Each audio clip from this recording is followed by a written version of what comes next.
Selamat malam, berjumpa kembali bersama saya Sandro Jabrik. Wong ganteng sak donya.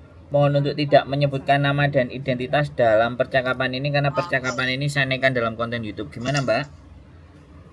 Iya, Mas. Saya mau nanya. Boleh? Saya kan ini kan OS ya udah 2 tahun setengah. 2 tahun setengah. Jadi itu iya. Terus? Cara nyerahin dirinya kemana ya? Duh. Nyerahin diri gampang, Mbak. Iya. Kan saya nggak ada paspor, nggak ada KTP. Terus? Caranya itu ke imigrasi Suan O apa? Tidak ada paspor, tidak ada KTP. Iya. Kok bisa nggak ada KTP, nggak ada paspor? Sampai taruh di mana? Ya tadinya kan di majikan karena saya kabur dari majikan. Oke. Ya, ceritanya ya sampean ke Sungwan O. Ayah. Ke Sungwan O, nanti itu pintunya ada 2. Yang pertama pintu bagian depan yang orang urusi rame-rame, sampean jalan ke belakang saja. Jangan pintu yang depan. Jadi yang ke belakang nanti ada pintu lagi di pojokan. Nah, di situ sampean lapor, di situ sampean cerita, di situ sampean ngomong keperluannya apa, kebutuhannya apa. Nanti akan diarahkan sama mereka. Oh iya. Terus mananya? Itu prosesnya lama nggak sih, Mas? Kalau boleh tahu. Ya sampean jalani aja. Sampean kalau sudah mau memutuskan untuk menyerahkan diri, karena saya sendiri nggak pernah overstay, saya juga nggak pernah menyerahkan diri. Cuman saya dapat beberapa pengalaman teman-teman yang overstay yang mau menceritakan ke sini, prosesnya beda-beda. Oh iya. Jadi untuk mengetahui pasnya, wong sampean juga tidak menjelaskan detailnya. Bagaimana seperti apa kasusnya, kan cuman hilang aja, cuman nggak ada apa-apa semuanya, dan semuanya paspor nggak ada, KTP nggak ada, dan semuanya ya sekarang sampean tinggal lapor, saya overstay begini, saya ini bagaimana, saya kepingin pulang saja ke Indonesia daripada saya ketangkap, tidak punya identitas, kan gitu tuh. Nanti mereka akan memberikan jawaban dan sampean ikuti saja prosedurnya. Sampean tidak akan dipukuli, sampean tidak akan diantemi, sampean tidak akan diperas, sampean tidak akan dicederai, tapi sampean justru diberikan penjelasan bagaimana alur dan prosedurnya. Terus terang ya Mbak, ketika sampean bertanya sama saya kalau saya belum pernah ya saya ngomong karena saya nggak pernah OS. Iya kan? Tapi saya menginformasikan silahkan saja diikuti prosedur apa yang mereka mau, apa yang mereka minta, apa yang mereka suruh, mana yang harus dilengkapi, dan bagaimana dan seperti apa. Dan kronologis ceritanya juga sampean ceritakan, kalau perlu sampean tulis dulu di kertas semuanya.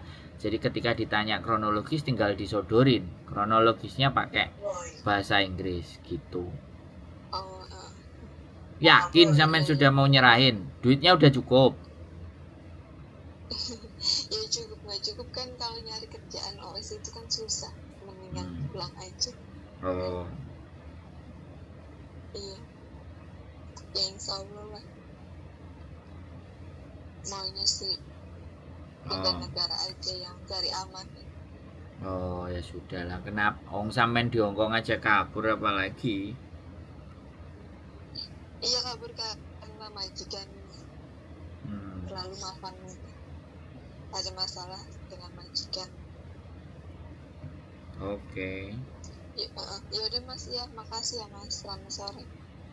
Oke, siap. Ya.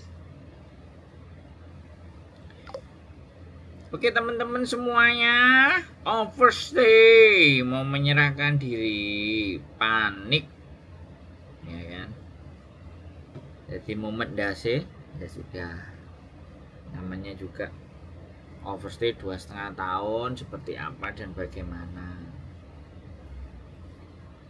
Ya saya pikir sekali lagi ibaratnya OS itu memang harus apa ya, pengetahuan, link.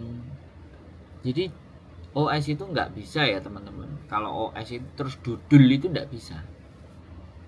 Terus OS terus nggak strong itu nggak bisa.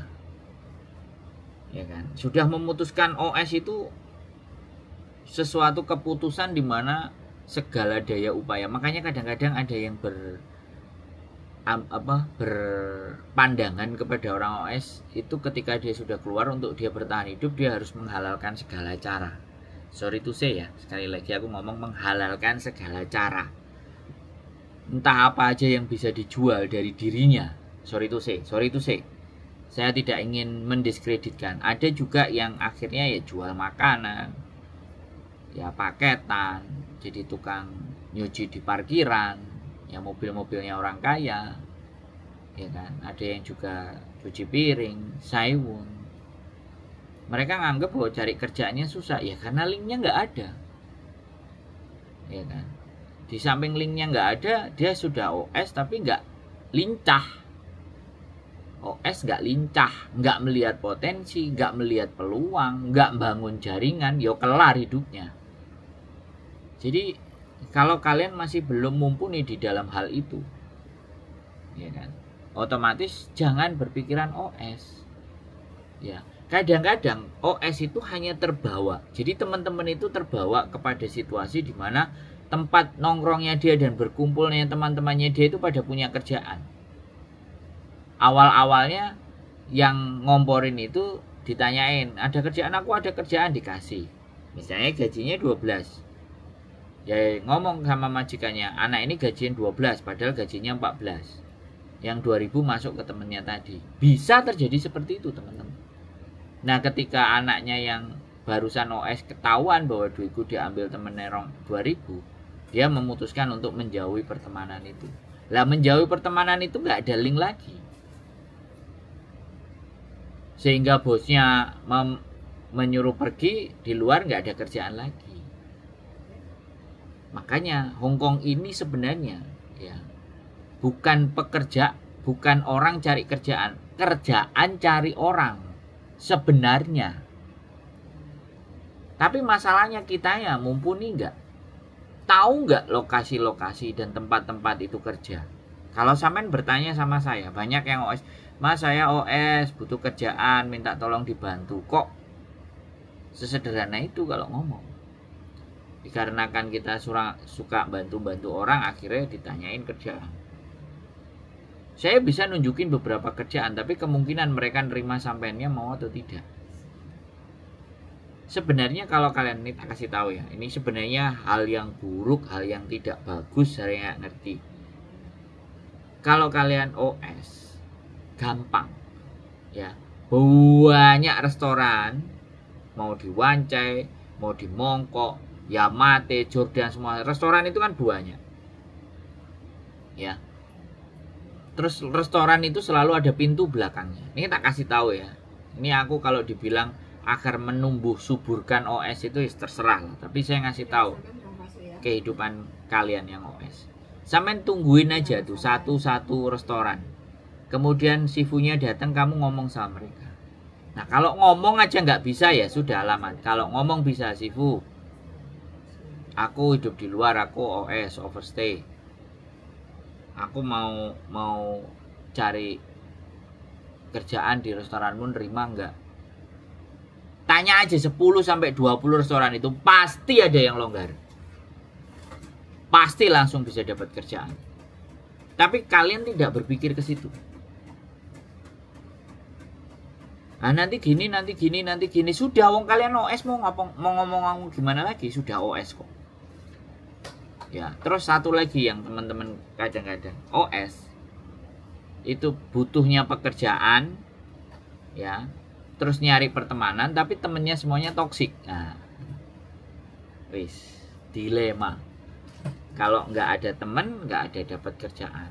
Terus Mas Andrew sampean tanya, kamu timbang ngomongnya bisa nggak ngasih kerjaan aku? Aku banyak kalau sampean bisa kerjain, edit video, ya kan, jualan air, Kangen Water, jualan OT-OT, jualan peyek, jualan semua bisa. Ya kan? Tapi masalahnya kalian konsisten nggak? Saya dulu jadi turis, jualan tempe untung 50 sen aja tak jalani, teman-teman. Untung 50 sen, hoji 5 hoji tak jalani. Pekerjaan itu hanya cuman 40 biji aku dapat $20 tak jalani. Anak sekarang OS jalani $20 ndak mau, gengsi. Wis mati yo ae.